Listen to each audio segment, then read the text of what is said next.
Video में मैं आपको बताऊंगी कि आप बिल्कुल स्क्रैच से एम्बेलिशमेंट भी किस तरह रेडी कर सकते हैं। मैंने 3 कलर के एंकर के धागे ले लिए थे स्टिचिंग के, तब मेरे साथ बहुत होता था, फिर मैंने ये हैक ट्राई किया। और अस्सलाम वालेकुम everyone, welcome back to my YouTube channel and today's video is really gonna be worth watching for you guys, क्योंकि इस सिंपल से ड्रेस को मैंने एक फॉर्मल ड्रेस में कन्वर्ट किया है। और ये वीडियो इस हवाले से भी है कि आप किस तरह एक सिंपल डिसेंट ड्रेस को फॉर्मल लुक में चेंज कर सकते हैं, क्योंकि इस वीडियो में मैं आपको बताऊंगी कि आप बिल्कुल स्क्रैच से एम्बेलिशमेंट भी किस तरह रेडी कर सकते हैं।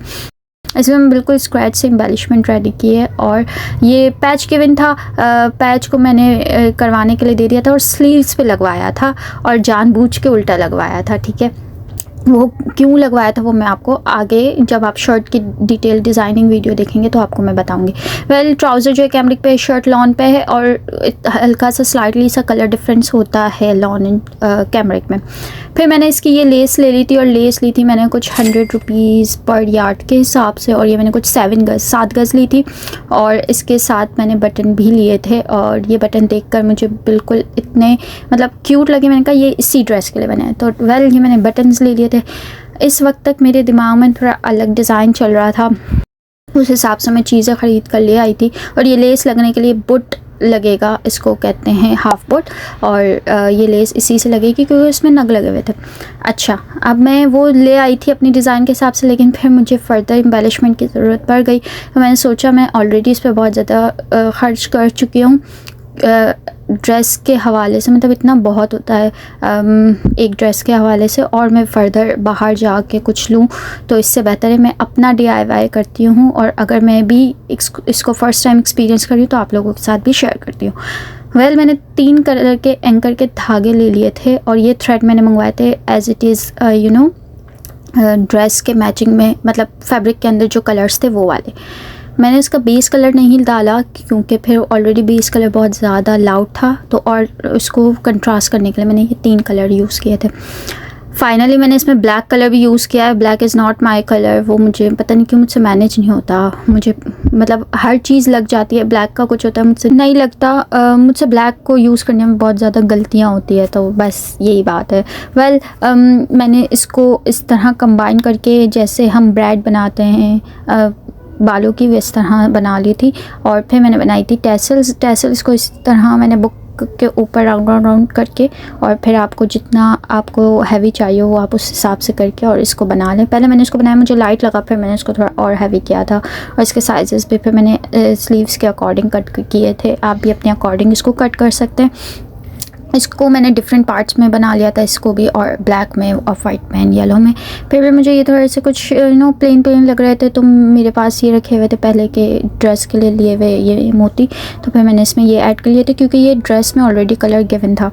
तो मैंने सोचा मैं ये लगा लेती हूँ, थोड़े टसल्स इनहेंस करेंगे क्योंकि स्लीव्स की एम्ब्रॉयडरी भी सेम कलर की थी। Let's start straight pant. और स्ट्रेट पैंट का ये है कि ये पैंट ऐसे होती है, मतलब थाई की तरफ से भी राउंड होती है। और ये जो मैं लेती हूँ आसन तक का, वो लेती हूँ 10 इंचेस, ठीक है, क्योंकि 1 इंच का हाफ ऊपर बेल्ट आएगा, टोटल 11 होते हैं, लेकिन बेल्ट आने की वजह से हम इसको 10 इंचेस रखते हैं। जो फिर मैं रिलैक्स रखती हूँ वो रखती हूँ मैं 13 इंचेस, और जो मेरी वेस्ट होती है वो 32, क्योंकि लॉन के कपड़े पे अगर आपकी 30 है या 29 नहीं 30 है तो आप 32 रखें, ठीक है, क्योंकि ये स्ट्रेचेबल नहीं होता। तो आपका जो जीन्स साइज़ है उससे आप 2 इंच बढ़ा के रखें अपनी, या आप अपनी साइज़ कर ले सिंपल। अच्छा, फिर मैंने रखा था जो बॉटम हाफ है वो 6 इंचेस रखा था। मैंने इसकी स्ट्रेट पैंट बनाई थी क्योंकि मैं जो फ्रॉक है वो बनाने वाली थी और वो फ्लेयर में होती, तो उसके साथ स्ट्रेट पैंट मुझे अच्छी लगती है। शलवार भी आप बना सकते हैं, आजकल शलवार का भी बड़ा ट्रेंड है। अच्छा, फ्रंट से अलग करता है बैक, ये जो इसका आसन कट हुआ होता है वहीं से स्ट्रेट लाइन जाती है और ऊपर से 3 इंच एक्स्ट्रा होता है, ठीक है, और उससे भी क्रॉस लाइन जाती है, ठीक है। और यहाँ पे हम फिर इसका आसन बनाने के बाद यहाँ रिलैक्स में 1.5 या 2 भी रख सकते हैं, अगर आपको जितना लूज़ चाहिए हो आप रख सकते हो। और बॉटम हाफ से भी 1 इंच या 1.5 इंच एक्स्ट्रा रख सकते हैं। फिर मैंने फ्रंट के आसन को जोड़ लिया था और ये पिंटेक्स ले ली थी, और पिंटेक्स जो है वो 4 इंचेस पे ली थी। इससे फ्रंट की जो क्रीज है वो बनती है, बैक के आसन को जॉइन किया और फिर मैंने फ्रंट और बैक को एक साइड कंबाइन किया। आप ये राउंड शेप देख रहे हैं, ये थाई की तरफ आएगा बिल्कुल राउंड शेप और फिर यहाँ से नीचे स्ट्रेट जाएगा। ठीक है, इसकी शेप ऐसी होती है और ये पहनी हुई बहुत अच्छी लगती है, बिल्कुल स्ट्रेट लगती है। दोनों तरफ से जॉइन करने के बाद आपने ये करना है कि अच्छा इसको ओवरलॉक करवा लें। वैसे मुझे ज़रूरत नहीं पड़ती, अगर आपको पड़ती हो और आप थोड़ा कंसर्न हो तो आप करवा सकते हैं। ठीक है, फ्रंट का बेल्ट जो है वो 16 इंच पे था तो मैं इस तरह उसका बुकरम काट लेती हूँ। फिर मैं बॉटम हाफ इसको मैं हमेशा प्रेस करके रखती हूँ, क्योंकि लगाती हूँ, स्टिच करती हूँ, क्योंकि फिर अगर आप इसको स्टिच मतलब प्रेस ना लगाओ ना तो स्टिच कर लो तो वो फिर खिंचा खिंचा सा लगता है, फिर बाद में ऐसी प्रेस नहीं होती बैठी हुई। तो आप पहले प्रेस लगाएं फिर स्टिच के, बाकी सिलाई तो बाद में बैठ सकती है इसके अलावा। ठीक है, फिर मैं एक तरफ से पहले जॉइन करती हूँ और फिर दूसरी तरफ से जॉइन करती हूँ और फिर इसको और पक्का करने के लिए एक और सिलाई बिल्कुल टोटल राउंड ले लेती हूँ।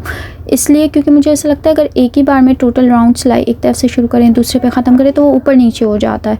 ये एक दो दफ़ा नहीं, जब मेरे इनिशियल डेज थे स्टिचिंग के तब मेरे साथ बहुत होता था। फिर मैंने ये हैक ट्राई किया और ये फिर उसके बाद से कभी नहीं हुआ।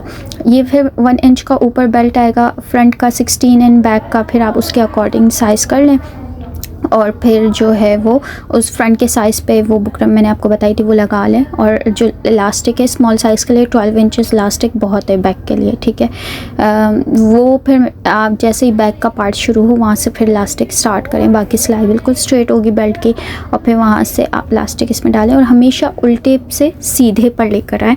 इससे ये होगा कुछ भी ऊपर नीचे होना होता है ना तो वो फिर मैनेज हो जाता है, वरना बुरा लगता है अगर बैक पे जाएगा तो फ्रंट से क्लीन नहीं लगता। फिर मैंने इसका इलास्टिक फाइनल कर लिया था और ये जो सिलाई लगाते हैं वो इसलिए लगाते हैं ताकि वॉश होने के बाद जो पेपर पेस्टिंग है वो अपनी जगह से ना हटे। और जो फ्रॉक की वीडियो है वो अब मैं नेक्स्ट पार्ट में अपलोड करूँगी क्योंकि ऑलरेडी वीडियो बहुत लंबी हो जाती। So for those details kindly stay connected. Hope you like this video. अल्लाह हाफ़िज़।